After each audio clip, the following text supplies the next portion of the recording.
my guitar shredding the latest tune. There is nothing you can do to beat me. I'm so good that you can defeat me. Yeah, I'm awesome. Take caution. Watch out for me. I'm awesome as I wanna be. I'm awesome. Take caution. Watch out for me. I'm awesome as I wanna be. Hello, everyone, and welcome. Welcome to Bronyville.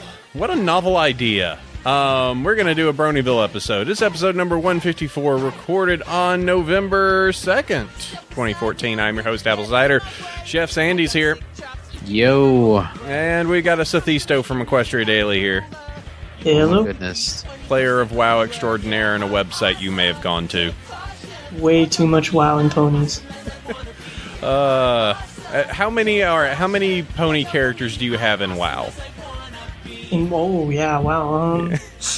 thinking about 7 or 8 now, actually. Pretty much all my characters are either Pokemon or ponies. All right, which one of them? I only have like 2. Which one do you feel safe enough telling on air that you have as WoW characters? Granted that there's probably a billion other people that have those names as well. Yeah, I mean, it's hard to find the main popular ponies, but I got Cloud Chaser. I've been playing Cloud Chaser a lot. I actually have 2 characters named Cloud Chaser, so I have those. I have Commander Hurricane, or just Hurricane in this case. And I got your Fluttershy's and your Derpies and stuff. They're just mixed in like low pop servers, though. Yeah. But my main right now is actually Articuno, because I like that Pokemon. It's a good Pokemon. She's a Frost Mage. Yeah, Frost Mage. That's exactly why. Good. You kind of put yourself down a single path for those, don't you? It's kind of like, well, if Frost Mage turns out being crap anymore, oh well. Yeah, there was a while I was fire, because Frost was horrible, but Frost they're is back now on top again. Yeah, it's nice. What about you, Sandy? What are your like? I think I have 2. I have a Draenei Shaman named Zakora, because Zakora is very shamanistic, and I have a hunter named Thunderlane. He is an orc. Now I'm very curious what I actually have. I think I also have Apple Bumpkin, because I couldn't get any apple related things, but she's a hunter, and all of her pet names are related to the show. So I have like an alligator named Gummy, a white cat named Opalescence. I'm really that bad. That is pretty bad. That's kind of... My battle pets are all ponies, that's for sure. Oh, I have Blossom Fourth. She's my panda monk. Good. It's like I'm having to look at my characters and like, I haven't played some of these guys since I resubbed. Yeah, they're gonna get nuked. I have Flitter as well. She is a gnome warrior. Oh, you're making me and want to Gilda, the level 66 warlock. What would Gilda be? Oh, warlock. That makes sense. A female dwarf warlock. Wouldn't consider her a dwarf, but Again, it's one of those things where I'm like, I'm gonna make a dwarf warlock, and then decided I'm gonna do a pony name. You sure did. Yeah, I am the worst. Well, we all are. I'm trying to desperately figure out how to find all my characters inside of the WoW's new website. It's been a very long time. See, the problem with that is mine all have accents on them, because I don't want to have like 2 O's and stuff, so I can never find them on the armory. So I gotta. This is great for an audio podcast. Oh, it totally is. Yeah, I know. But yes, we're not Wowville. We are Bronyville. Really? Oh man, I'm so bummed out by that. We were going to try and we've taken down Kevin Smith's podcast. I was really hoping we could take out the instance. Yeah, I mean we could go after them. Because I mean, Blue Please isn't around anymore, and Octail and Hordak versus the World ended a long time ago. Yeah, I'd be up for a WoW podcast. Let's see. Let me see. Hey, all I gotta say is I took my Frost Mage through a heroic Garrosh kill last week. That was pretty cool. Got my heirloom and everything. Well, I'm looking through my characters now, and the only thing that I could say is mildly WoW related is I have an 82 gnome shaman called Wiseluck, which I think is a gnome. Is a or not a gnome, as a goblin is a really good name for a goblin. Wiseluck? Is that a pony name? No, but Kathy Wiseluck, voice of Spike. Oh, okay, yeah, I get it now. That's not bad for a... Yeah, no, I like the luck thing. Yeah, it's good for a gnome. It's a good... It's goblin. Or goblin. I keep calling them gnomes. Goblin? Is it a gnome or a goblin? It's a goblin. It works for both. It's a goblin, okay. yeah. Yeah, okay. But yeah, that's... Man, I kind of do want to get back into WoW, but I really shouldn't. Also, considering that I just spent a large number on what is my one cool thing this week. But yeah, we're back. We're doing a pony horse thing here. And you can enjoy listening to us as we talk about it. We're going to talk Nightmare Nights. We're going to talk about movies, news. We've got plenty of emails that we're going to go through. We're somehow still ridiculously high in the what's hot category. So, yeah. I don't know, man. It's some witchcraft up in here. iTunes makes no sense. I have to get the ghost of Steve Jobs is just sitting there, just pushing us up each week. It's bizarre. Either that or our like Rainbow Rocks episode is enormous, and everyone is downloading it. So American iTunes, that's true. All right, well, let's move forward, Seth. We need an update from you, as usual. The questions that is impossible to ask the voice actors in the show staff because it's just so improper to ask, but for goobers like us it's fine to do. Let's get an update on your favorite character and favorite episode. I don't care if it's horse or not. If you've got a favorite character outside, we'll go with it. No, it's definitely still pony. Okay. But which one is it? That's the hard part, because I jump around to a lot of them every week and I can't really decide.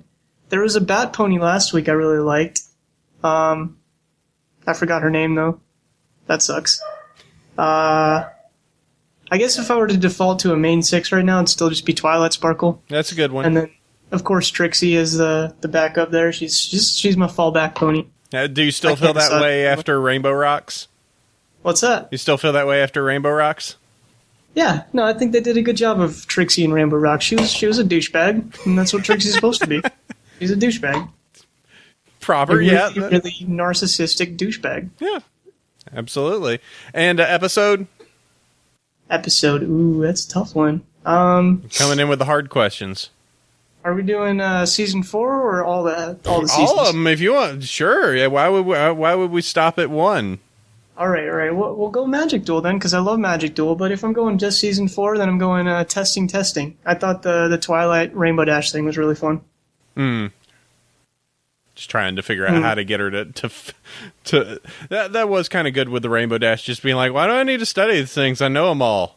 It's like, oh god, I don't know a thing. Yeah, no, I mean, Rainbow Dash was kind of an idiot in there, but the banter was really fun. Mm-hmm. Like, Rainbow Dash's level of stupidity kind of bugged me a little bit. I think it was kind of forced in a way, but other than that, like the Twilight with Rainbow Dash and the Pinky Rap, it sold it to me. That was a great episode. God, the Pinky Rap. I forgot about that. That was wonderful. That was so and then Dash's little rendition at the end, that was perfect. That was the topper on it. That was pretty good, yeah. That was pretty good. Noteworthy. What do you mean by kind of an idiot? Kind? Oh, like... It's okay. Like Rainbow Dash is kind of dumb. Yeah, like Spike and Spike at your service. That kind of idiot. I'm just not getting it. Yeah, no, it was a little frustrating how dumb Dash was. Yep. All right, well, thank you very much, sir. We're going to move forward. We got sponsors like BabsCon. We don't have this Nightmare Nights thing that we have to worry about now, but there's BabsCon. And you don't have to worry about that for, 8 months. Right. We don't have to start pimping anybody towards, Bronyville 10. No. 4 months. Yeah. Whenever your registration goes online. Yeah. Ooh. Yeah, but you can use Bronyville 10 for BabsCon. That gets you 10% off the reg price for any of their badges. And I know that I will be there. Sandy, I have assumptions, will be there. I'll be there. Cool. Don't know. Probably not on staff, but I will be rocking one of their higher tier swag badges. Yeah, I think I'm going to just do straight up media this time around, Just do that and be part of the media goonery. So, we're BabsCon 2015, John Delancey, and all of that craziness. So, expect to do that come 2015, BabsCon in April. So I'll see you there. Use Bronyville 10, get 10% off of your purchase. Also, AudioStratus, audiostratus.com. And the cool thing about this, let me click over for all of our Ustream people here. All right, there's that. Let me load up this right here. Hey, look at that. It's an application. It's an honest-to-God thing. This is version 0.1 of AudioStratus, and as you can see, it actually works. It's here. It's got a thing that actually moves, and a lobby thing that doesn't work, and a whole bunch of other preferences that don't work. But, hey, it's a thing. It's actually happening. And if you want to find out more and watch us as I create this crazy, crazy platform, that will be audiostratus.com. And you can go ahead and sign up to their website. Is going to be revamped, and a whole bunch of other cool stuff in the upcoming, future. So it'll be cool. I'm excited. I'm way excited. It's a thing. It is so 0.0.1. It is so alpha it hurts. And this isn't like, alpha like in video games where it's AKA, this is our crappy buggy demo. Mm-hmm. You mean the ones they sell on Steam now? Yeah, pretty much. Yeah, except they have the balls to call it early access. Oh, Right. God. Steam green light. That particular program right now is literally just an audio recorder at this point. You hit the record button, it creates an audio file. It is absolutely identical, besides the little waveform bar, to just the standard waveform thing that you can make in Windows. But now we've got the piece that's there, and we can build on top of it. And here's to hoping that a whole bunch of craziness comes with it come December, which is when it sounds like I'm going to have the first kind of hand down beta. Let's give this a shot release. So real excited for AudioStratus. So yay! All right, let's go ahead and move this forward. Let's talk about Nightmare Nights 2014, because that was a thing I guess happened. That was indeed. It was fun. So We survived. Yeah, you did. Nobody's died from Ebola yet. We've got 21 days out. We can snark pretty hard on Twitter and be like, boy howdy, bet y'all feel dumb for skipping because of Ebola. Yeah, my parents were actually freaking out about that. They were calling me up saying, you can't go, you're going to get Ebola. And I'm like, I'm not going to get Ebola. Stop watching CNN. That bullshit right there cost us tickets. Oh, I'm sure it did. And it's so dumb. People are so stupid. I swear to God. Says con chair of Nightmare Says Nights. the con chair of the Nightmare Nights who knows he lost sales because of that. People are so stupid. Con chair of Nightmare Nights 2014, Chef Sandy. Well, no, seriously. I mean, all it takes is looking half a second about, okay, how is Ebola spread? But, people would rather be panicky sheep than actually pay attention to things. I did the calculations off of some stuff, and it was, so the number of people that have died in the United States from Ebola is 1 in 600 in 600 million. And I calculated the chances that you could die from a meteor strike as 1 in 500,000. So you would get hit by 1,200 meteors before ever dying of Ebola in the U.S. Yeah. Well, then, of course, I heard a line over the weekend. I'd tell you a joke about Ebola, but you wouldn't get it. Da-da-da-da-da-da. Ooh. Jazz hands. So, anyways, yeah, Nightmare Nights. Wow, this year went pretty good. There's always places we can improve on, but we had 22% growth. Our pre-regs were up 49% over last year's, which the narrative we can take of that as the con matures, more people are going to pre-reg than just show up at the door at random.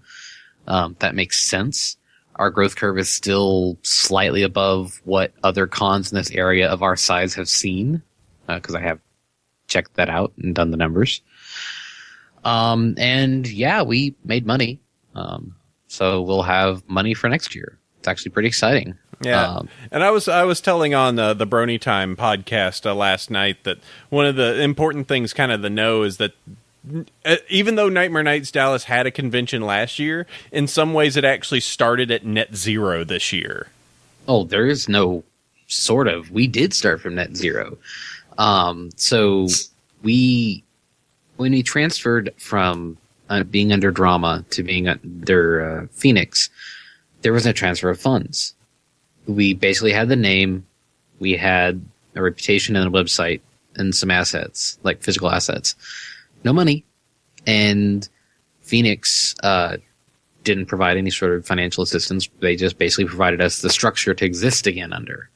Because if Phoenix hadn't taken us under their wings, Nightmare Nights 2014 wouldn't have happened. We wouldn't be here talking about that. But we essentially started from scratch and did it twice, and actually made money this year. It's nuts. So,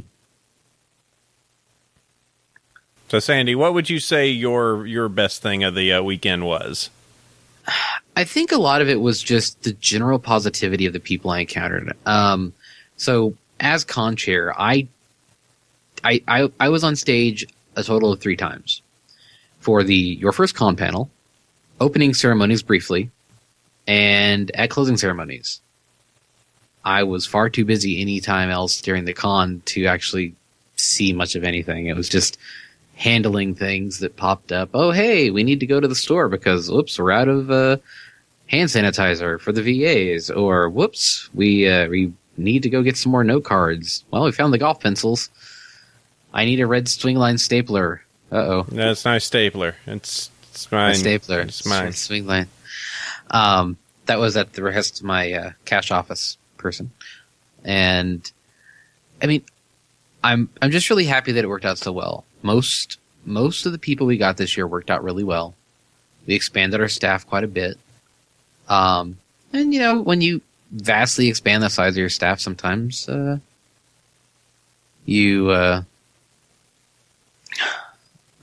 sometimes not everything works out. But for the most part, I'm really happy with how the staff worked out, security worked out.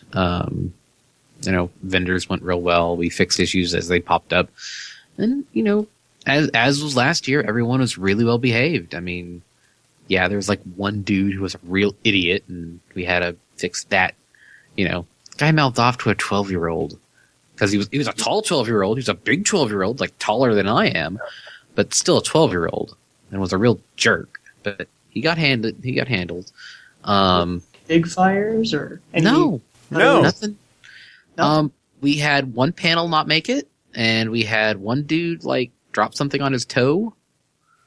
But all in all, it was a very calm event. If there's stuff that I missed, it wasn't brought to my attention. But bronies in general seem to be very well behaved, at least in our area. So I'm really happy about that because less. They're getting better at it as more conventions go on. I think a lot of them are kind of getting into the culture of being at a convention.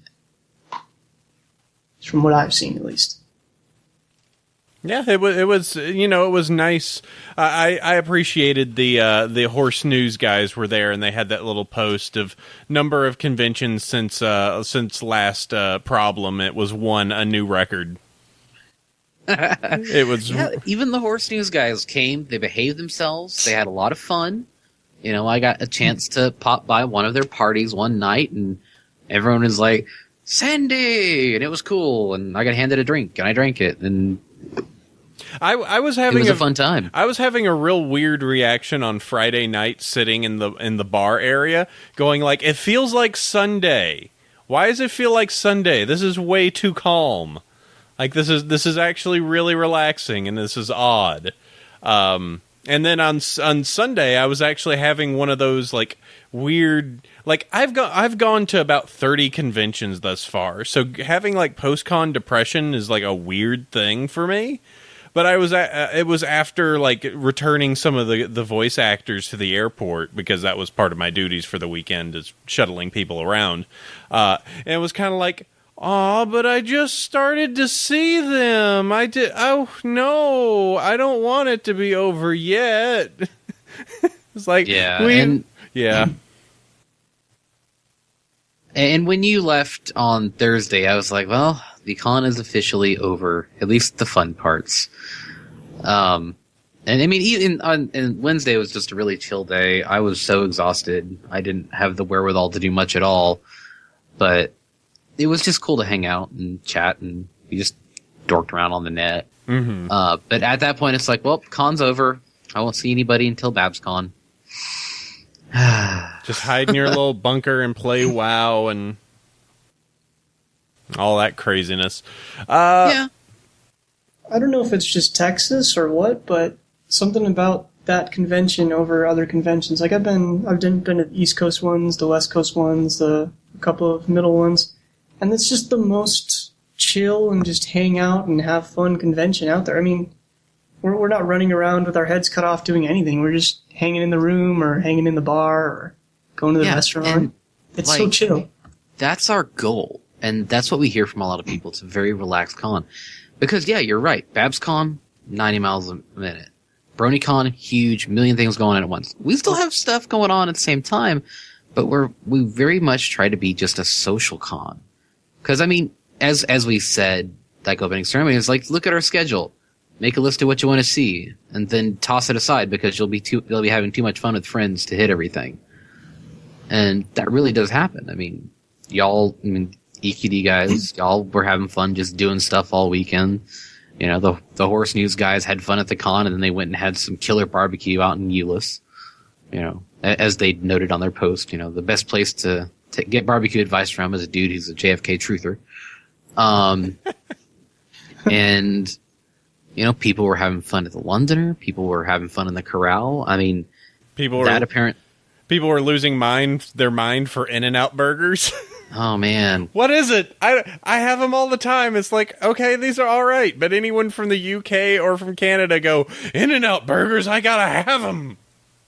Yeah, I never understood that one. We have it over here in Arizona, and I don't like their fries. I thought their fries are boring. They're not very good. They don't put enough salt on them. Five Guys is better. I like Five Guys a lot more. Oh, Five Guys. One thing is we did take Full Papers to Whataburger on Saturday night, and he thought that was pretty good. Because I mean, it's Texas's chain. There's like all of them are in Texas, and there's like one in Oklahoma, I think. Yeah, we have one. They're very specific. See, Five Guys is kind of eh. See, I took Full Papers to the Hard 8, and that was and he was like, "Oh my, this is it. I've made it. This is the best." Well, and then we took Scope. Mm-hmm. And that was cool because he's a cool guy. He's a good guy. He's going to be at BabsCon, so that's awesome. All right, but yeah, everybody, the barbecue, we had Tinker and Smurgan. They stayed over at my place too. We took them to Hard 8 as well. They had veggies and meat. All in all, everything on the lead up to the con was, let me tell you, 1,000,000,000% smoother than last year. And AC, was I panicking? Was I freaking out at all? Oh man, I remembered you last year. It's like, Sandy, is it okay? I don't know. If I screw up, I'm going to have to leave the fandom, and everyone's going to hate me. And then the con went off pretty well. It wasn't until last year. It wasn't until about Saturday where your nerves were down just enough where you could enjoy yourself. Like on Friday, you were just like, okay, I'm just going to be here with my pimp cane. Woo! I needed that thing by the end of the weekend, let me tell you. Sandy had this cane that had what I would just call like a fake plastic crystalline doorknob on the end. Mm-hmm. Like it was just like one of these clear white. It's a doorknob. It's a doorknob. It's essentially a doorknob, like from your grandma's house. Like where she's just like, oh, I have a giant crystal doorknob on all of the doors. You know. Yeah, it's a doorknob. It's a doorknob cane, and I didn't hit anybody with it. I vaguely threatened to, and there were some people that might need to fall into some doorknobs, and by fall into them, I mean hit them with my cane. But I didn't have that problem, and everybody behaved. But yeah, that cane was a gift for me from somebody else a long time ago, and I've not really had need to use it, but my right knee was being kind of janky this weekend, and I would have to be running around like mad all weekend fixing problems before they became fires. And, that's how it goes. I will say... I actually wore through the foot. I need to get a new foot for it. Yeah. I will say that as I was the media liaison or the media organizer for the convention, I did have to pull some media badges, but the media badges I pulled were off of Five Iron and Alpha and Serial, and I just merely just did the pick up the can, toss their badge to the ground. Pick up the can. That's funny. Yeah, I just wanted the power of being able to remove someone's media badge. It was good to see those guys. It's a shame that I wasn't able to hang out with them more. But then again, that's the thing about running a con. You have all your friends from around the fandom there in one spot, and you're far too busy to hang out with them. Mm-hmm. Yeah, they did nothing, by the way. I was just being silly and wished to use my power for evil. So, you were saying? What did you do, Seth? What did I do? I went to way too many parties. It seems like every 20 minutes there's a new party popping up, so I did all those. I played a lot of Smash Brothers, because that's like my thing. I love Smash Brothers, and this is actually the first con I've been able to just sit down and just play for stupid amounts of time. Smash Brothers. Nobody really wanted to do anything else. It was just the Smash Brothers room. Were you in the back room of the corral, or was this like just a room you guys had? No, it was an actual room. Okay. We just hung out in this room and played that and Halo and Mario Kart and stuff, but mainly Smash. We have that 24-hour social space for a reason. Yeah, we were going to go down there, but it was kind of nice just having just us up there. It's a different experience. Like, I've done the down in the big crowd social room before, but you get a lot of weird people sometimes. Gasp, you don't say. So did you have... did you meet Wolf Hat? No, I did not. Was he here this time? I met him last time. That was weird. Yeah, he was here. So, he was actually here. We should explain. We should explain Wolf Hat to people. Yeah. Okay. So Wolf Hat is a local. I should turn off my phone's sound. So Wolf Hat is I wouldn't say high functioning autistic individual. He is someone who his parents take care of. He is brought to every single fandom convention under the sun, and sometimes not even conventions, always wearing the same jacket, always wearing the same hat. His parents drop him off at these events to get him out of the house for the weekend.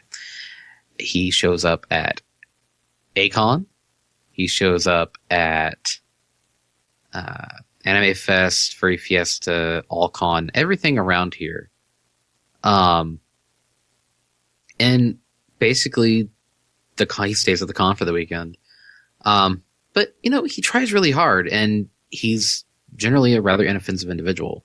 And, we make sure that nobody bullies him or anything like that, because, that's not cool. All things considered, that was Wolf Hat. He was here. Mm-hmm.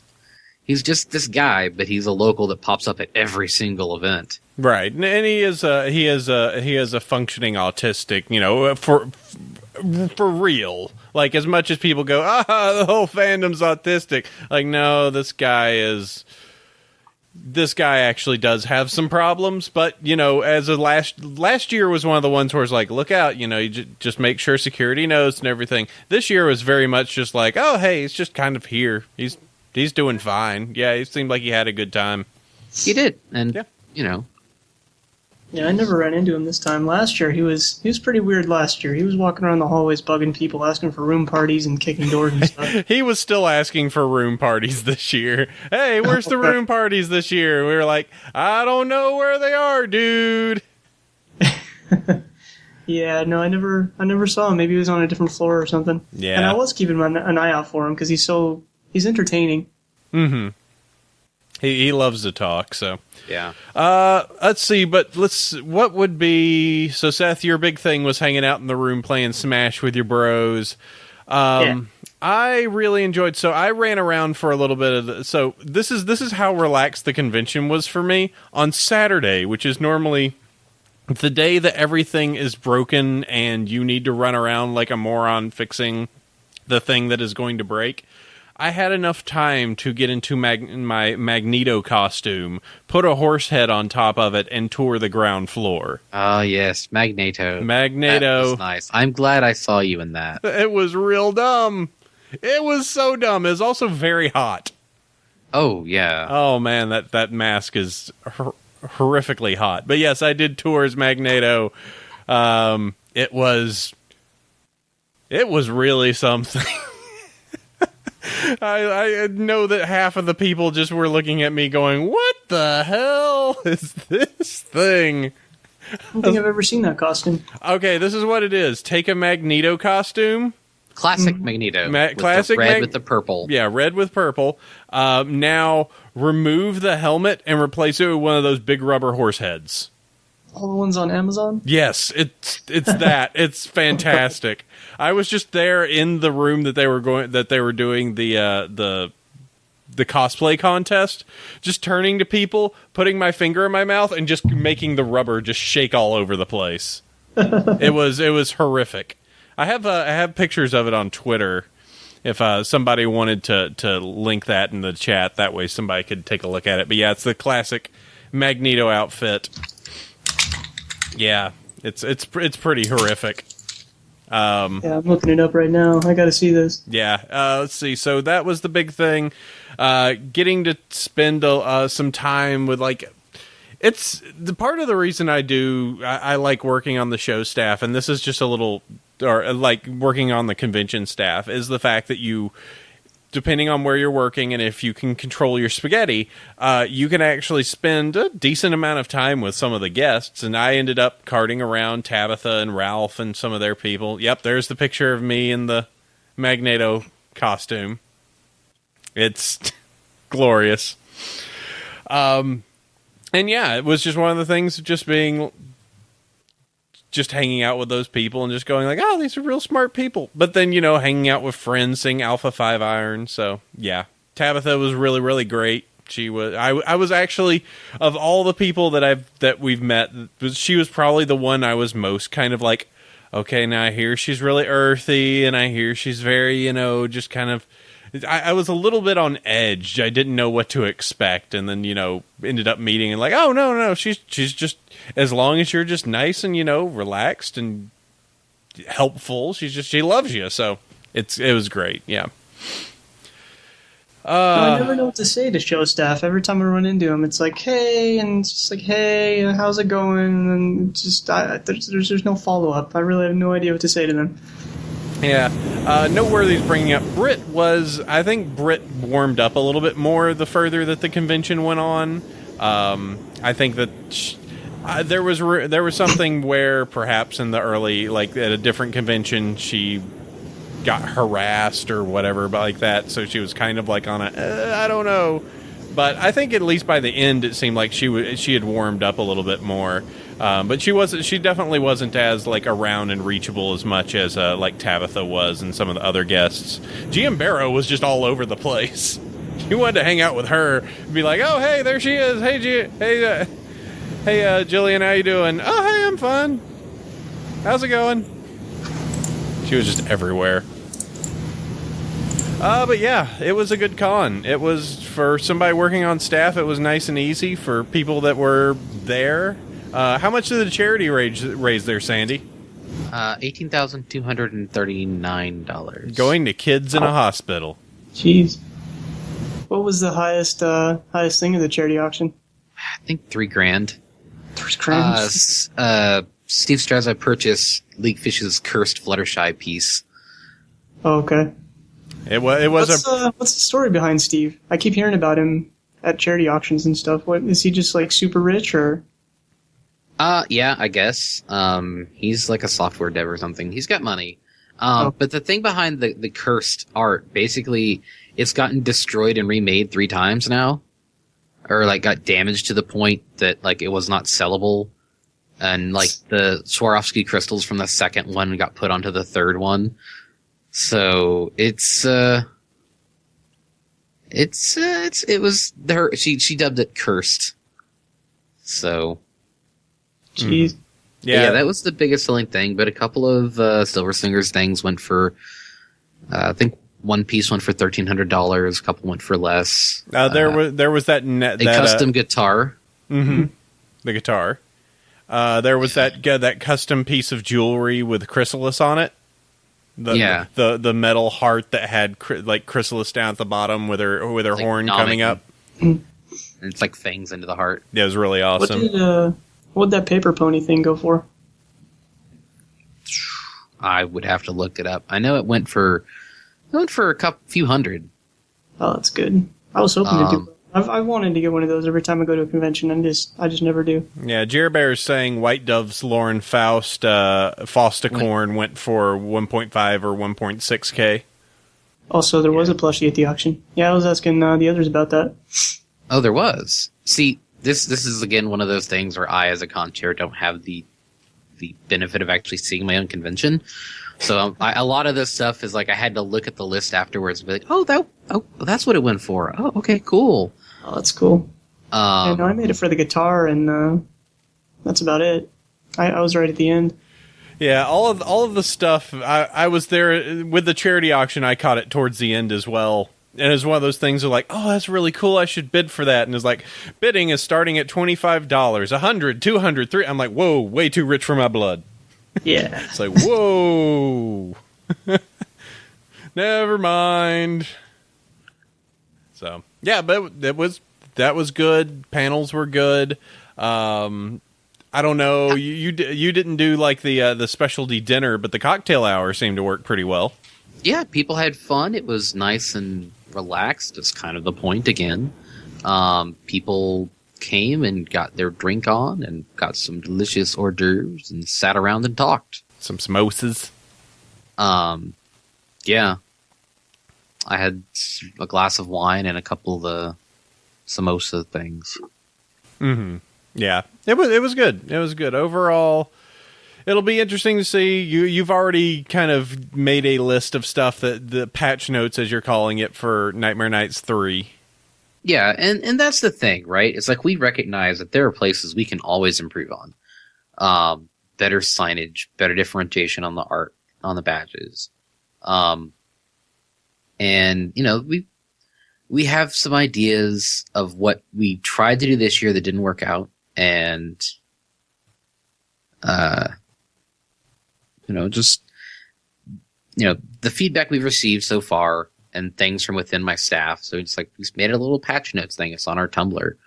And people can look at it and see like what we recognize as issues from this year and, see what we're going to be doing going forward. Because, hey, we've got a little over 11 months at this point to fix things around for 3.0. We're going to be on the same weekend for 2015, 23rd to the 25th, I think it is. And we're just chugging along. Slow and steady, nice relaxing con. We are not going to go crazy balls to the wall like some other cons. We have this thing called a budget. And, it's one of those things that one of the criticisms we got is we didn't have enough horse famous musicians this year. And I guess the whole starting from zero thing didn't quite sink in. And, I don't know. There's things we can improve on. There's some other things where it's like, yeah, we're not going to pay some horse famous musician to come in necessarily. It all depends. It just depends on where you guys go next year and who ends up getting announced. I'm just saying that, let's see, last year it was a whole bunch of like the show staff. This year it was a whole bunch of the writers. So next year, obviously, it's going to be Daniel Ingram and going to get all the musicians in there. It's just going to be music, music, music all day long. Maybe. Yep. We'll see. See I always like the writers. They're probably the most interesting show staffers, and I'm probably in the minority there since everyone is into the VAs. But I think the writers say a lot more fun stuff, like things about the actual upcoming scripts and just interesting facts. Mm-hmm. You don't get that. That's how I kind of always feel about the show staff as well. The VAs go in for a day or two, record their lines for a few hours, and then leave, and then a year later go, oh, okay, I've got some more work for that show I did last year. Meanwhile, the show staff are sitting there making the hooves move and putting all the pieces together, actually living it day to day. So, Yeah. that's some of the craziness where they're just kind of like, hey, we do the voices, but we're here for a little bit. Meanwhile, the rest of the staff are like, this is I do this a lot. Every single day I wake up and make a horse. So, all right. Well, I think that is a pretty good wrap up of Nightmare Nights. It's good. You should do another one next year. I think we will be, with the whole contract and all. That kind of that does kind of solidify it a little bit more. So, all right. Well, let's move this forward. We've got some news. Seth, how much longer we're going to keep you around? Well, I literally have nothing scheduled today on EQD, Okay. so I should probably head out pretty soon here. Okay, that's full. That's fine. If you need to go ahead Go and make forth some and make the news. make some posts, go to bed at some point. If you can't find a cartoon horse problem, you can make a cartoon horse problem. Or find one on Reddit. Yeah, yeah. Look out! There's already some Tumblr stuff. Oh, God. Tumblr's after you again. Run. Again. Here we go. All right, guys. Thanks for having me. All right. Have a good one, Have a man. good one, Seth. See you later. Bye. All right. Well, let's go ahead and move this gravy train forward. We got some news for you. Horse news, even through the hiatus. Because you know what? There was a really big thing that happened. Yes. In an earnings call. What happened, Sandy? They have announced that there is an actual My Little Pony with hooves movie in the works. How can this be? They're just going to lie to us again. I've heard this once before. They're just going to be like, oh, surprise. Actually, they don't have hooves. They're these horrible hybrids. It's going to be My Little Centaurs. It's going to be My Little Satyrs. I just know it. Yep. My Little Pony G4.5. Everybody's a satyr. Oh, boy. 2017, man. The ride doesn't end. The ride never is going to... Oh. The ride's got to end. It'll end eventually, but, it's 6 seasons and a movie. Sounds good to me. We got season 5 coming, and if they're planning for a movie in 2017, there still leaves 2016, where they presumably put a season. Mm-hmm. And then the movie maybe wraps up the TV show. Maybe they'll just milk it into the ground like they did with SpongeBob. Who knows? Or milk it into the ground like they continue to do with The Simpsons. Yeah. Well, SpongeBob is still going, right? Really? I think so. I'm pretty sure. So, I mean, season 4 was great. Like, I really like season 4 overall. So, I mean, the show still has legs, 4 of them, with hooves. Hey. And I think that, if they end the show at the movie, that'll be fine. 6 seasons in a movie, and we can all get off the ride and go find something else to get obsessive over, create new fandoms, and destroy new things. Meet interesting new people and hate them instantly because they like a different, colorful something than you do. Oh, man. Why would they ever do that? I don't know. Yeah, SpongeBob still has episodes that came out. Yeah. Actually, though they're very... Their release days are very weird. Because their air dates is like September, March. Wow, these air dates are all over the place. What are you doing? They're all out of order. Yeah. That's so creepy. A pony CG movie would be really weird. It's like, guess what? We took all these source filmmaker files and made a movie out of it. And then suddenly there's G-Man in the back doing his weird tongue thing. And Heavy shows up for no reason. Please tell me it's in the source filmmaker. Yes. I want this. I've seen some really good stuff made in source filmmaker, but then the vast majority of it is awful. Oh, yes. But in the best way. Yes, it's absolutely horrific, but it's great.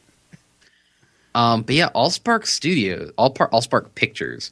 So Jim and the Holograms and My Little Pony movie, and so a real life Jim and the Holograms, and then live action Jim, and it's like they're publishing and producing and financing it in house. They're like, you know what, these ponies and this stuff has made us a pile of money.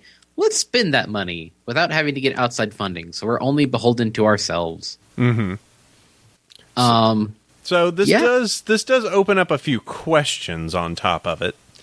The writer for it, let me find his particular name inside of this listing here on Variety, Joe Ballerini, who previously wrote Atlantis 7 and the Lockdown at Franklin High, was tapped, and also for the adapt to the graphic novel Cardboard for Fox Animation is going to be penning the script. As for producer, there is a co-producer we are very familiar with. That would be one Megan McCarthy. So there is that. But there are some questions that are out there. For instance, as noteworthy mentioned out there, the voices. With most movies, you need to be a member of SAG. And I am uncertain how many of the actual members of the voice acting staff actually are members of SAG. Second, the fact that this is being a production group that is not DHX, will they actually have DHX stuff, their assets? Will they actually be using their capabilities and their, and what they have for that? I mean, they definitely have money for it. The budget was something like, was it 23 or 32 million? Like, they've got some money for this movie for certain. Like, the numbers that they had for that, I don't see it on this particular article, but I heard something in that ballpark. If they have a few million, but that probably includes production as well as advertising, so. Yep. Sure is a thing. So, yeah, we'll see. It could be. I think that we will not know anything about it until we actually see the first pieces of it start to come out. I feel a little bit better that Megan's there, but we could see something. There are still enough question marks about the movie to know really what's going to happen on it. And the fact that Twilight already has wings. They go to space. They go to space. I don't know. What would you do? Like, actually pondering it now, you are given a My Little Pony movie. You have to make an hour and a half to 2 hours of horse movie. What does it follow? I have no idea. I can't even. Like, just trying to, like, it needs to incorporate everything. Needs to incorporate all the characters. You're obviously going to want enough cameos. You've already kind of tapped the Escape from Midnight Castle angle, so you can't, go back. You could go back into that well a little bit, but, hey, maybe, who knows? Maybe they end up bringing back the Smooze. Yeah, Smooze going in the Griffin Kingdoms and the Dragonlands and the Swamp Ponies and da-da-da-da. Maybe, I don't know. Yeah. I will just kind of shrug. I mean, they managed to turn Equestria Girls into, 110 minutes? Mm-hmm. And yeah, there were songs, and it wasn't exactly the greatest thing ever, but it wasn't bad. I guess we'll just have to wait and see. There's obviously no use being concerned about it other than just going, that sure is a thing. Yeah. Let's wait and see. Well, we'll find out once we start getting the first leaks and everything going out and people going like, hey, check this out.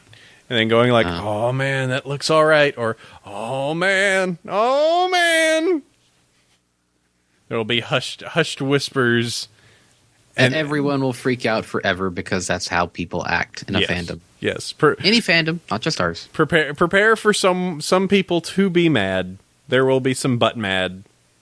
Yep. Even no matter what, even if it turns out to be like the most amazing thing, we already know that there's somebody out there that's just going to go, that's not how I would have done it. This movie contradicts my headcanon. Please educate yourself. Nah. That's all it's going to be is it's going to be an hour and a half to 2 hours of just Twilight and Flash Sentry staring at each other in romantic doughy eyes. That's exactly what it's going to be. And then the last 30 seconds, Trixie comes in, kicks Brad in the face, and the movie ends. It's a very minimalist movie. They saved a lot of money by just having them smile at each other. There's no real actual talking during the movie, so it's just awkward Saves silence. a heck of a lot of money on VA. It was great. They didn't have to really do anything. Like they made the movie for like, I don't know, $15. It was great. Because they just looped it. Yeah, it's just constant. They're gonna pull a Kim Possible and make it shippy. Yep, that's what it is. Yep, they're gonna like ship up the main ponies, and then everybody will be mad. Everybody, or not. I don't know. Everyone gets so butt mad, it'll be great. So moving on, I look forward because rampant speculation and silliness is what we do best. I know. I look forward to the upcoming fires. Oh yes. So apparently, John Delancey has gotten over his fear of pony conventions. Because we had Sonia on a little bit ago from BabsCon, and they're like, "Yeah, we got John Delancey, woo!" And apparently now Everfree Northwest is getting John Delancey. So I guess he has gotten over his the whole Unicon incident. Ah, that thing. Yeah, he was not a happy camper that con. I'm pretty certain. So, that's good. Alongside BabsCon, perhaps we'll start seeing John Delancey be like Andrea and just be the next. Every convention has him. Hey, here with every package comes one container of Andrea Libman and John Delancey. It's like the minimum requirements is you must have these voice actors to ride. Not saying that would be bad, but yeah, it's interesting to see him dive into not one but two conventions in such a short span of time. Mm-hmm. And speaking of conventions, there's that whole there's that whole convention this weekend with all the main six. Yeah, Stanley and Kamikaze, but those guys, I hear that they have a few, maybe million more dollars than anybody else. Yeah, and can do that. It seems like it. I was looking at that guest list, going, "Ooh, yeah, John Bowerman's there. Why are we not there? I want to hang out with John Bowerman." Isn't that in L.A.? Yes, it's also in L.A. Yeah, that's a little bit of a drive for you. It's a few hours. But yeah, it's cool that they were able to get them. And of course, most of the main six worked on other shows together in various forms too. So it's like, yeah, we hit all these other fandoms plus ponies at the same time. Yes, synergy. Mm-hmm. Then we still have one more PonyCon for the year. We had Running Leaves Con this weekend, which haven't heard anything about, and Cider Fest, which is this next week. Yep. We shall see. These guys look like they're going all out. Yep, they're putting all their chips in. So yeah, John. They have an artist that will get them their shit on time. Mm-hmm. Oh Not boy, saying. digs. Saying Hot digs. Hey, I wonder if their badge artist made them Homestuck ponies. It's okay, Sandy. It's okay. Shh. It's all right. It's not okay. It's okay. It's over. It's over now. You don't. Oh man. And I will tell you, I know at least two people that would be all about some badges with Homestuck ponies on them. I don't know why. Yeah. I don't get it. I don't get it. Not one ounce. I think I should just put them out there and be like, these are a thing. Use with them as you will. It's not our fault. We never asked for this. So yeah, other than that, Interplay is actually trying to reach out to some fan groups, which is cool, I suppose. I did the sign up form because they're like, yeah, why not? Because we do have a local card shop that is doing once a week card tournaments where we have 10, 12, 15 people show up. It's not massive, but then again, MLP CCG is so super ultra niche that we have that many is actually pretty good. They're apparently giving out Too Much Fun and Twilight Sparkle Breakdancer promo cards to MLP fan groups. Which are some pretty powerful pinky cards. Yeah. Let's see. The Breakdancer is a pink card. Well, that's a problem with a purple card. This card has +1 power. Well, at a problem with rarity, this card has +1 power and is also white. So she can be total of 4 strength and count as a dual color. And yeah, they're actually working on changing the mechanics around so you can actually multicolor your decks. Because yeah, the game has some mechanical problems that make it really difficult to do more than one color. Mm-hmm. And certain colors are way stronger than others at the moment, as far as I know. And the too much fun card here, which is 3 power, 2 laughter, is dismiss a friend with at least 4 power. Yeah, it continues the pinky trend of her being the black of the MOP CCG. She just kills ponies. She can dismiss... she has one that dismisses a pony with 1 or less, 3 or less, and then 4 or plus. So she can take out any pony with the right cards. Mm-hmm. It's like, I don't like your friend, or boy, this one... She's just sending them to her party. She's not getting rid of them. They're just too occupied partying to solve these problems. Yes, they're at the party. Elsewhere. So we'll see if they send some my way. Because, I mean, I do still run Brony's North Texas. I'm still paying for that dang thing. And I'm still organizing meetups for it. So, boy howdy, they should give me some of them cards to distribute to my card-playing dudes and dudettes. More toys. Let's talk about toys for a moment. Yep. Funko Sunbutt and Moonbutt. Aw, yeah. Comes out Tuesday. The Luna does. And the Celestia comes out in the 25th of this month, and I will be buying both. I actually received... my set is now 100% complete of the Funkos. Really? So I spent a good chunk of the pre-con helping out Tinker, getting some of her stuff all situated and whatnot.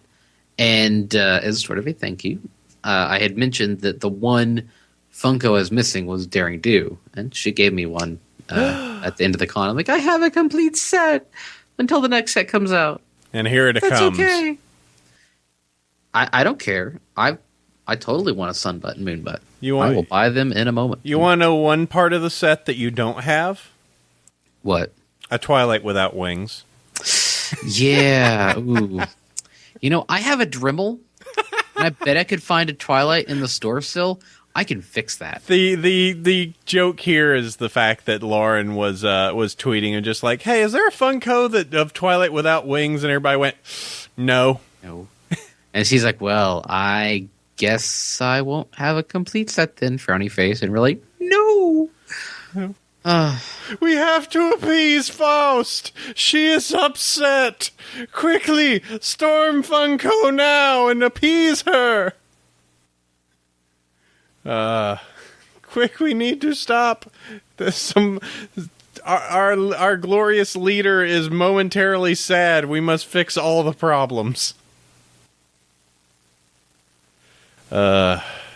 Craziness. So yeah, there is that entire thing. But yeah, Funko Celestia and Luna. So you can get those out there. And then if you want a wingless Twilight, you will simply need a Dremel or some form of saw. And I'd probably say like a light sandpaper just to smooth that over. You still there, Sandy? Yes. Okay, cool. All right, let's do the next one up and the last one up. Seeds of Kindness is happening again. Seeds of Kindness is happening again, as one would expect. So far, these guys have raised over $150,000 from online donations alone, supporting various Your Siblings and Engineers Without Borders projects in Uganda, Burundi, and Tanzania. These guys have been raising a whole buttload of money for causes around the world since the ride began, essentially. I know I've purchased all 3 of their albums that have been produced, and I'm quite happy to continue to being like, yeah, these guys are cool. So happy to promote them. They've put out 3 albums so far, looking for musicians for the 4th, and here's hoping that they can find them. If you're a musician, if you are or might become a musician, if you or someone you know has become a musician, please call now. If this was caused by My Little Pony, there may be a class action lawsuit, and money may be owed to you. Wait, no. Yeah, so just check that out. If you're a musician, It's going to be pay what you want. Free download the album will be provided. Doesn't have to be Pony. You cannot sample the show. The theme, there's no theme. Don't make anything angry, creepy, or overly depressing. There's no set length, number of entries. You can submit as many songs as you want. 2 songs from the same artist can get in without any problem. Over that, we will only take the 2 best. And you can submit it to the smile.bfg@gmail.com. Smile BFG 9000. That's what I thought when I see that. But yeah, just go ahead. If you're a musician or no musician, you should check that out. Mm-hmm. All right, I added one more thing to the news just to make this ever longer. I'm sure both of us have it, but let us compare swag, sir.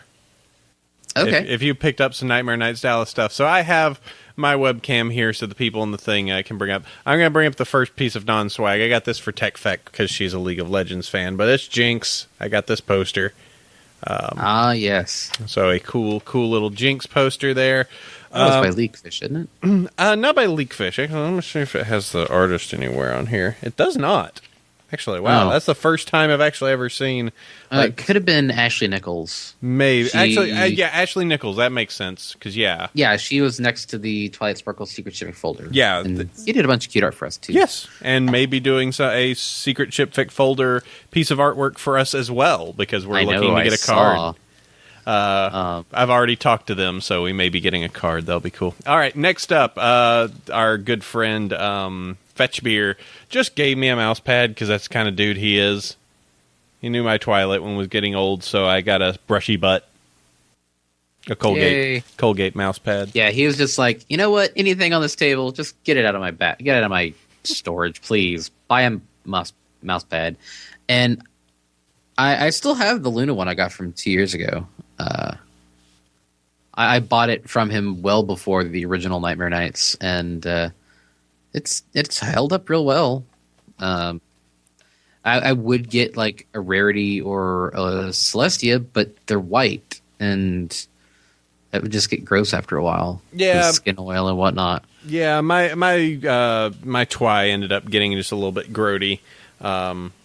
Just mainly because I'm kind of a slob and end up like, sure, this can hold this food for a short period of time. Why not? So that didn't entirely work. Let me reach forward and grab this one. I got 2 things for Starry. The first one was a Luna, because she does like a Luna, and this is one of the. No, it's not the Aurora World. So it's the Aurora World Luna plush. Very thin body, very thin legs. I don't even know if she can stand upright. She can. Yeah, that's I don't know. That Luna seems just slightly off.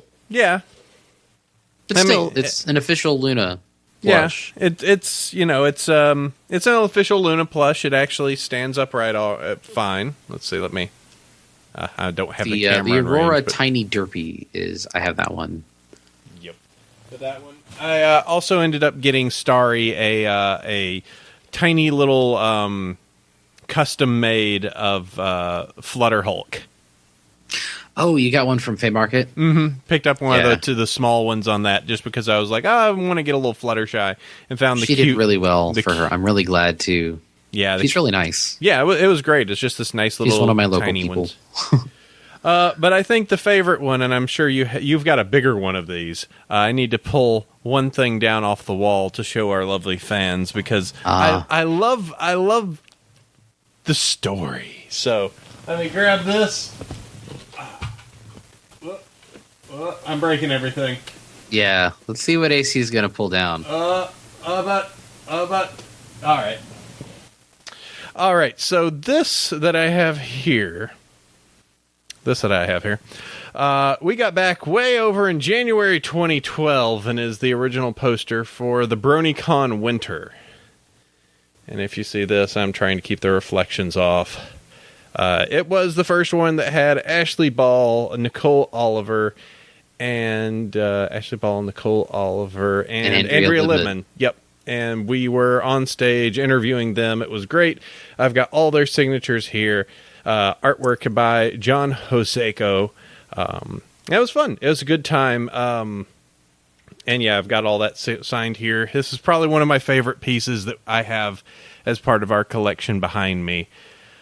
Yeah, this is great. So I just want you to remember just some of the placement, some of like the building, the layer of the people. Okay, so we got that. That's good.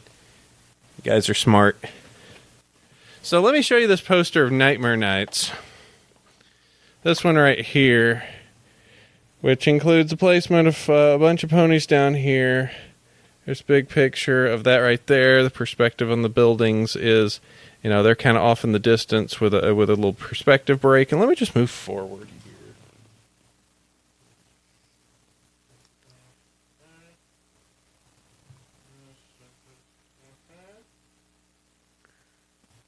Dun dun dun. There's some ponies. There's some of us in there.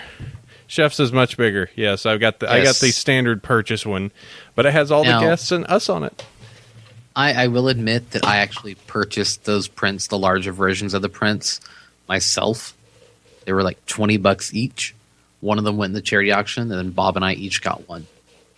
That was our big prize from this con, and it is hanging on the back of my office door right now. Mm-hmm. Yeah, Go ahead. And everybody signed it, including Chef Sandy and Apple Cider. It's great. Great. I need to give Bob his tonight. We're featured on it. Get it out of my office. It's important. But no, it's a fun little thing for us, just because I think it harkens back to the first convention we went to, the first one that we were like, wow, this fandom, this is so nuts, and it was just kind of like the coming full circle of it. Of just like, come 4 years later, here we are, still here, still doing this, and still, and here it is, life repeating itself in a cardboard tube. I still get it. It still just tickles me because it's the story of where we started and where we are now. Yep. The more things change, the more they stay the same. So yeah, and I was really happy that JJ was like, "Hey, can I do a poster for y'all?" We're like, "Hell yeah!" So there we go. Yep. Oh, I've messed everything up. My swag mainly consisted of I got a derpy pencil holder, I got one of those little muffins with googly eyes, I got a couple prints, I got Twilight Sparkle Secret Civic folder, card game, and the con exclusives, which Ashley Girl sold out of like day one before noon. I didn't get the con exclusives, but I got 2 sets of the cards. And I didn't really buy a lot of stuff, honestly. I was really hoping like there was a delay on the Fourth Dimension plushies. There were supposed to be some other ones that at this con that it got delayed, so there was supposed to be a derpy with my name on it, but it didn't happen. But all things considered, I mean, the poster with being signed by everybody, I don't need a lot of... I honestly don't need a ton more pony stuff, but it is the little things that mean a lot, like, the Nightmare Nights poster with everybody's signatures. Mm-hmm. I have last year's poster that someone else did that just has the director's signatures on it, which is pretty cool. Yeah. The only other thing I have is the DVD case that I've always been carrying around that has pretty much everybody's signature at this point. Finally got Tabitha, so I'm just missing Tara at this point. Though I did make a clerical error, and I now have Larson's signature on here twice. Uh-oh, Red is going to knock a pony off. Dude, oh, no. Behind you. Silly cat. Getting it. Cat attacks. Yeah, he goes after those when he's just being a butthead. Oh, you're such a cat. Yes, you are. He is. You're such a cat. Doing all the dumb cat things you do. One of the benefits of seeing the show live is seeing the cat destroy his shelf of stuff. You can come to streamup.com/Bronyville-podcast to watch Red destroy the show and stick his butt in the camera like he is right now. Because he is a cat. And he's a cat, and he's an enormous cat who hits... Come here, Red. Come here, honey. Come here, honey. Hi, Red. So, while you're consoling Red, I'm going to read our first email. Go for it. So you can always email us at bronyville@gmail.com, which is not anything else. Not bomb at Giant Bombcast or anything. It's bronyville@gmail.com. Certainly. So, hey guys, Jerbear here. I just got back to Indy from Nightmare Nights, where I had a blast. It's my first BronyCon, and the biggest problem I had was I had trouble packing all my new loot for the trip back. I do wish I'd been more social, the highlights in the area being asking Sandy about auction payment Saturday morning, and completely forgetting to wish him a good morning in return, sorry Sandy, and getting a broho from AC while waiting in line for the auction. Oh well, maybe next year. I'll practice. Oh, but I was the one who held up the phone for Bob at closing ceremonies. Only later I realized he was trying to stall at the time and would have probably preferred taking the time to look it up on his own phone. Sorry, Bob. I was also the last holdout on the signed Falsticorn from White Dove. I really wanted that and was willing to go higher, but chickened out. I felt better about doing so after seeing the woman who won it hand it to her daughter. Even if it had meant more money for the charity, as a near middle-aged man who brought it and carried around a cotton candy-scented Flufflepuff, I'd have felt bad about beating a filly out of something she very obviously wanted. My only regret about the weekend is I never got a chance to corner Sandy and explain to him why Rarity is worst pony. As I said earlier, maybe next year. Thanks for the weekend, Jerbear. Jerbear, you can confront him right now if you so wish to. You're in the chat, so if you want to bring up the points of why Rarity is worst pony. Now, it's hard to say because really Fluttershy and Rainbow Dash bring convincing arguments for worst, but I'm curious on your feelings towards that. Also, Red is now attacking the flower pot that is over there on the other side of the room, and is probably going to nuzzle it on top of the on top of the streaming machine. So this will be interesting. Let me stop him. Well, then I'll read the next email. No, I'll stop. I got him. Give me a sec. Gotta protect the show from the cats. I'll read the email. Oh, you're such a kitty. Oh my God, look at you. Oh, look at you, you silly kitty. Okay, let's see. Oh, it's okay. It's okay. No. You're just messing up my show. It's fine, kitty. It's totally fine. You do this all the time. Okay, you're gone. All right, let me get this email done. I have to put on headphones again. Before he claws your face off. Yay. He's good about that. Cat distractions. I know, really. This is cat distraction show. Greetings. I've heard you discuss fancy, pricey keyboards on the end of the last episode, so I thought I'd mention a far fancier, more expensive one, the Optimus Polaris. I don't know if you're aware of this product or not, but all the keys on the keyboard have tiny LCD screens, and yes, you can assign any image you want to each of the keys. You can also decide what each of the keys does. So, ponification goes to a whole new level here. You could put animated pony sprites all over the keys, and you could turn the keyboard into a fancy mosaic and have one huge picture on it. Naturally, the price is a shocker. It goes for $1,500 at the Creators e-store. P.S. Thank you so much for doing this amazing show. It's helped me hold on to my sanity through some very rough patches of my life. I know you tend to say that Bronyville has less effort put into it compared to other podcasts, but the friendly and relaxed atmosphere you create is truly, let me scroll down, invaluable. P.P.S. I'm amused by the wrestling discussions that occasionally pop up. Rey Mysterio may be my favorite wrestler. Noted as the one WWE star to have held the belt for a single day. I used to watch the WCW when it was a thing and haven't seen any wrestling for several years and go back into watching the WWE some time between seasons 1 and 2 of Pony. Since both shows have an AJ, I kept thinking of Applejack when someone was referring to AJ Lee. I may have an image on me right now. No. AJ Lee. I may have a sketch of Applejack kissing a cane pony. Sorry, AC, but for better or for worse, I don't have the image on me right now and haven't uploaded it to anywhere so far. Best Witch is Ginger Foxy. I contacted her immediately because not having that image seemed like a travesty of not having Applejack kissing a cane pony. So I had to resend it. So if you look at the show notes, it's a thing.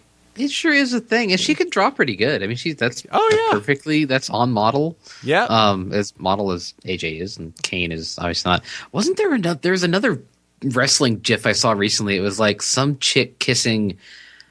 I don't know, some heel. Like they get partway he kisses her, then he does like some sort of stunner move on her. It was like, wow, that's relationships in wrestling is a hard thing.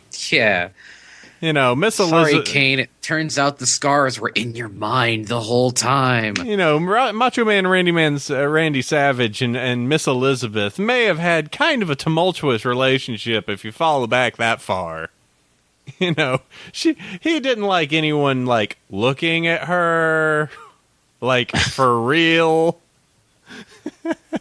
Kind of being a little bit controlling. Wrestling is weird. Yeah, but you can see that on the show notes, or one of you guys could copy it from the show notes and put it in the chat. Either way, that works. Go ahead and hit the next one there, Sandy. All right.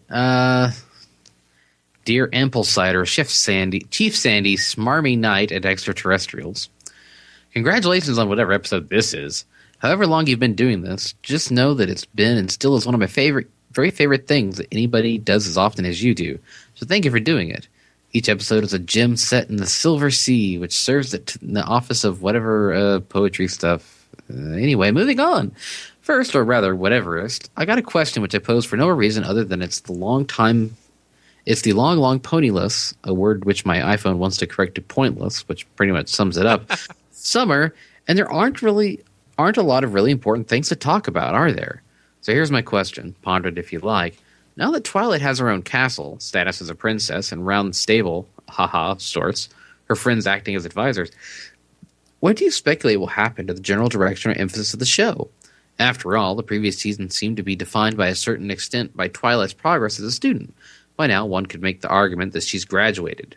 Naturally, there's still plenty of room for character development, but how much leveling up is left? Do you think that further progression on the show will lead to more side stories with other characters? Or do you believe the MLP will continue to be a primarily Twilight-centric story? I can't word.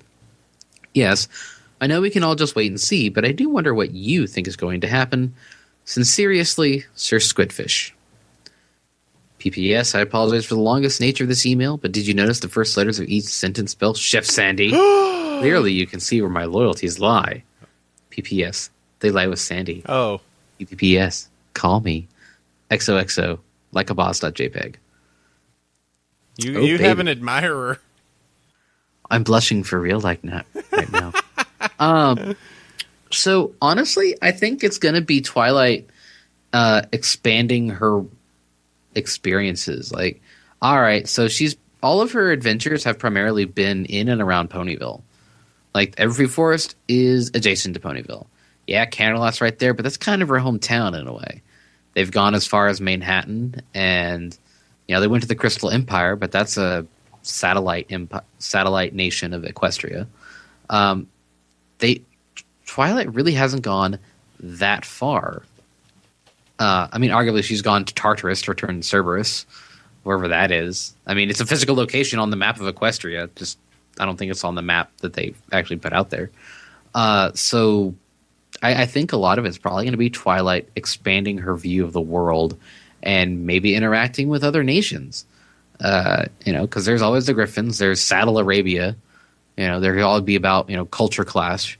What do you mean these Stalliongrad ponies don't adhere to our social religion of harmony and equitability? So this is bizarre. Are you saying that we're going to get Where in the World is Twilight San Diego? I think that would be fine. That would be kind of fun. It would take care of all the world building people. Yeah, it would totally be pretty amazing. It's like, oh, she goes to Prance, as people have said, and there's plenty of places in in Equestria on the map they haven't gone to, but there's the rest of the world. Equestria is not the planet. It is a continent. But there's stuff to the north. There's stuff to the south. There's certainly stuff to the east and west. And presumably, with Saddle Arabia being on across the ocean, they have ocean-going vessels. They have airships. There's no reason why they couldn't go elsewhere in the world and just kind of do whatever they want at that point. Twilight Sparkle's travelogue. Being an ambassador of Equestria. There's a fan fiction I read once. Forget what it's called. I'd have to look it up. But I think there's a lot of places they could still go with still be a Twilight-centric show. Mm-hmm.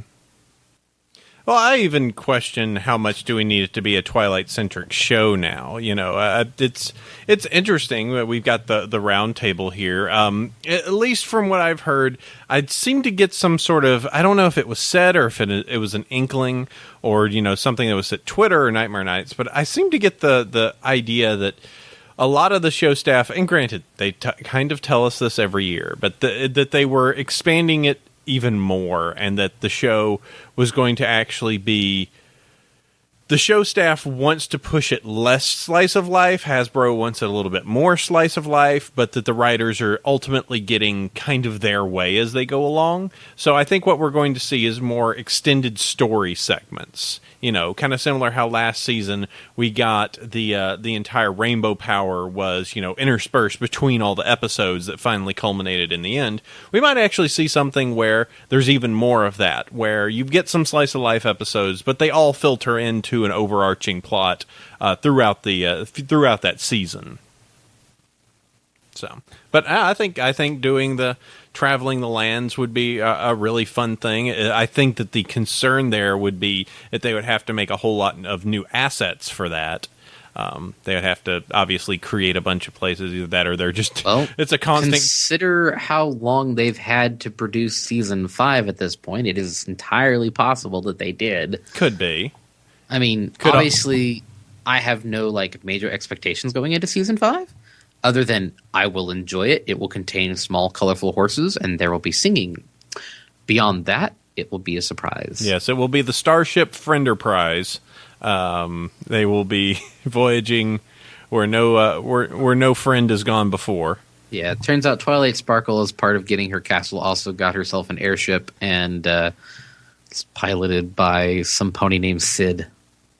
Yeah, unfortunately, AJ is always in the holodeck. Had that unfortunate holodeck relationship that Spike keeps making fun of her about. And Rainbow Dash always gets flipped and tossed on the ground every single episode.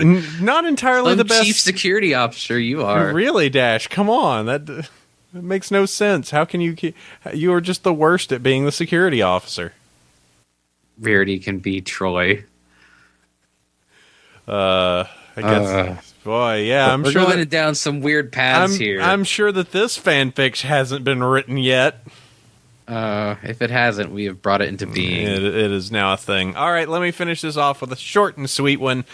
This is by No OC Yet, as in they didn't want to listen to OC. I notice that all the guests you have done something in the community, Pony, but why have you not brought an average pony as a guest? Just an idea? P.S. Philly Vanilli best episode. All ponies are best pony except Diamond Tiara. She is the worst. She is. We brought on that Rusty Headphones guy. I don't know if we'll ever do it again because he's mean to me. he's so mean. It's fine to get the occasional John Q. Pony fan on, and we've done it in the past. Mm-hmm. Especially when it's like, hey, what's going on? A whole bunch of nothing. Yeah, we do. As of late, we have been going a bit more with our friends that have done stuff in the fandom. We did have Seth on a little bit earlier to do stuff, and we do tend to. One, if we go with John Q. Pony fan, always the problem that could be with that is that they get kerflustered. We certainly had an episode a while back where we had kind of we brought, and nothing wrong about this, but we brought on somebody that was a fan, and he was just like, I don't know what to do. I'm amazed I'm on the show. This is great. This is the best. It was mainly quiet just because they just wanted to sit back and hear it live. and add on to it, which is fine. I was actually kind of like, really? What? You were that flustered that it was us two goobers talking to you? Okay. To some people, yeah. But yeah, the big thing is just that, I usually like to bring on people that have something unique or interesting to talk about, be it if they're working something in the fandom or, they're working on a project or they're doing a bit more. John Q. Pony fan, for the most part, I would be interested in what they're saying, and that's kind of why we like to have the chat and have all you guys in there so that you can, scream at us when we do something stupid. So yeah. And that's over at streamup.com/Bronyville-podcast every Sunday at noon, except not today because it's after that time. Yep. All right. Well, that wraps us up here. That is our emails, and you can always email across at bronyville@gmail.com. To do that, 5-star iTunes bronies, we don't have any, but of course we haven't been releasing episodes that much as of late. You've been a little busy in the past month. It's been a little busy. So yeah, but none since October 6th. But that doesn't change iTunes at all. Yeah, I don't know, man. There's some like weird algorithmic thing. I don't know. We're sixth on what's hot somehow. I even included a screenshot and it's still there. I don't know. Screw the Google or Apple hasn't removed the screenshot.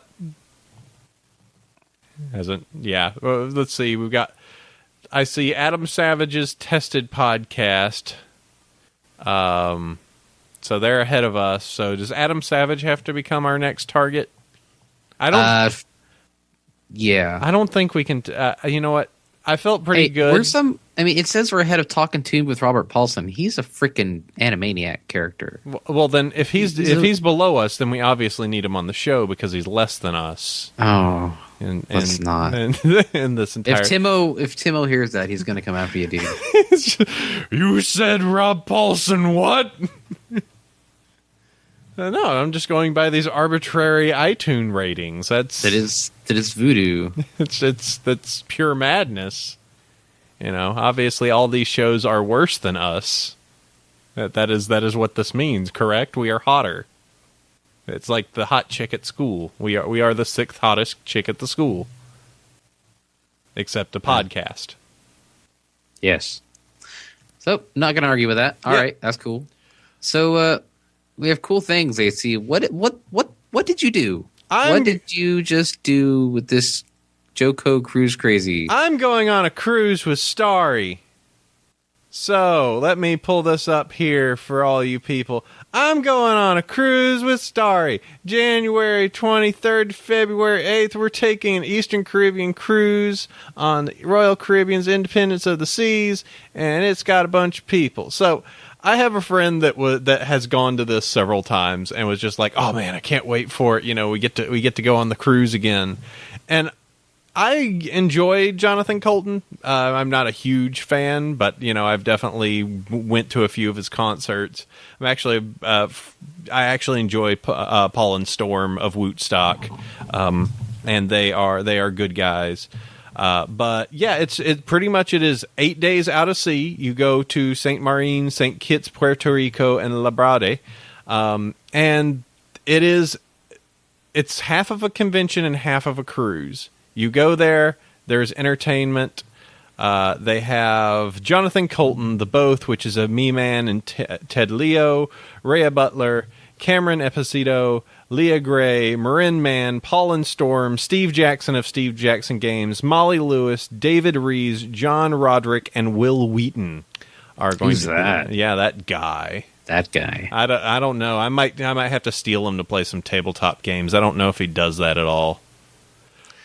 Good luck. But yeah, and then it's a cruise. You go out. You've got your ports of call, so you can go do that. You can relax in the sun. You can go swim on the boat. You can swim in the pools on the boat, and you can have yourself a good time with that. And then there's the entire convention that happens there, which is half like, hey, we're doing shows, and you can go see it, or you can go hang out and do all this thing. But the actual people that attend actually do what's called a shadow convention, which is just kind of like this bulletin board. You use an app that they have specifically for the cruise called Twitter. And it is they keep doing stuff like, hey, we're having a scavenger hunt. We're scavenger hunting across the cruise line, or we're going to do a special game of something. Come over here at this time. So it's a very weird, dynamic, crazy little event there.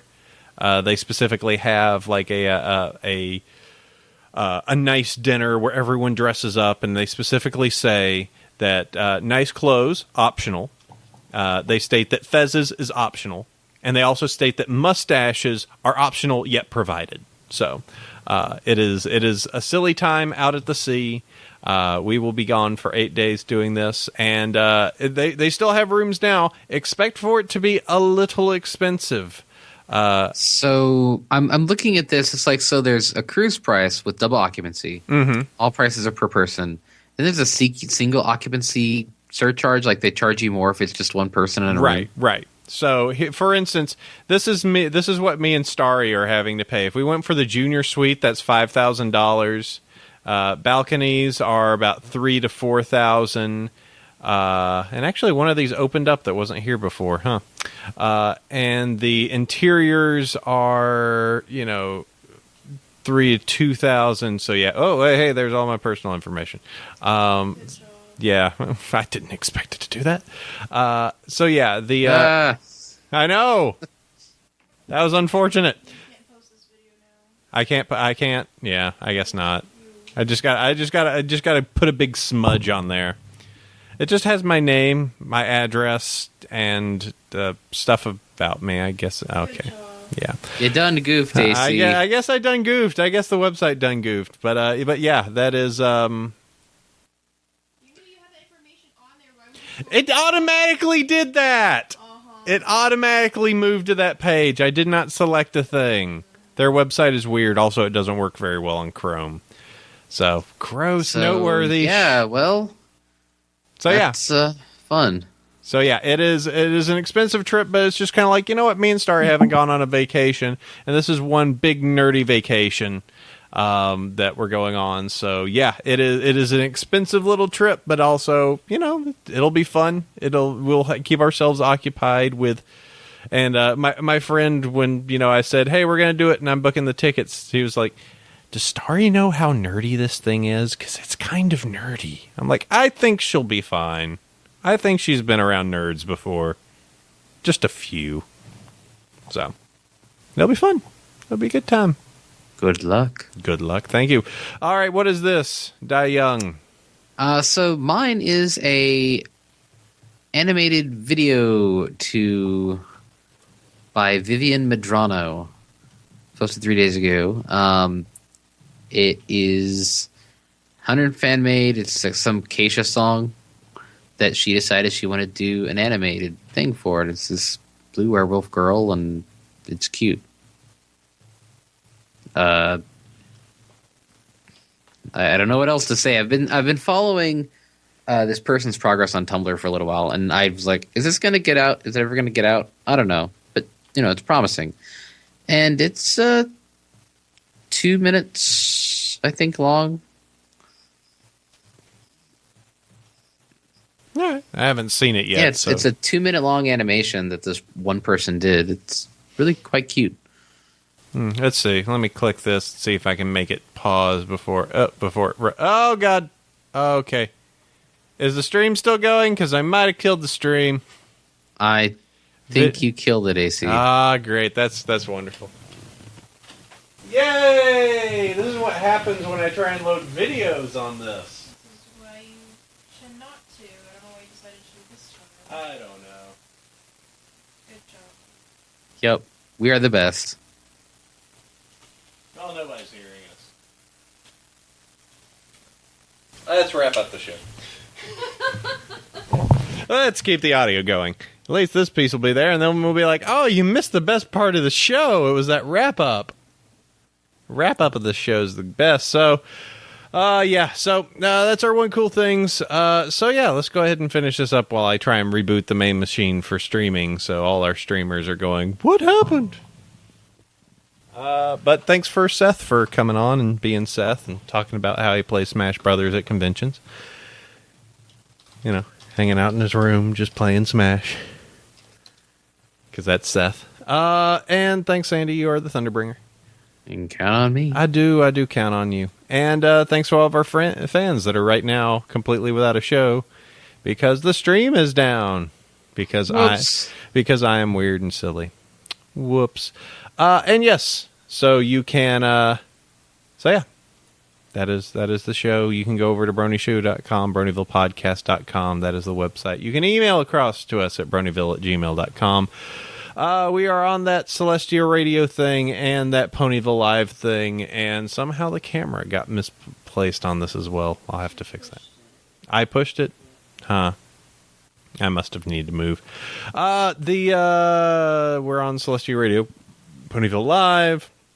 We're all over the place. Yeah, we're at streamup.com/Bronyville-podcast. And you can reach us there. For the stream and all the craziness, usually at noon Pacific on Sunday. That would be 2 p.m. Central, 3 p.m. Eastern, and all that goodness.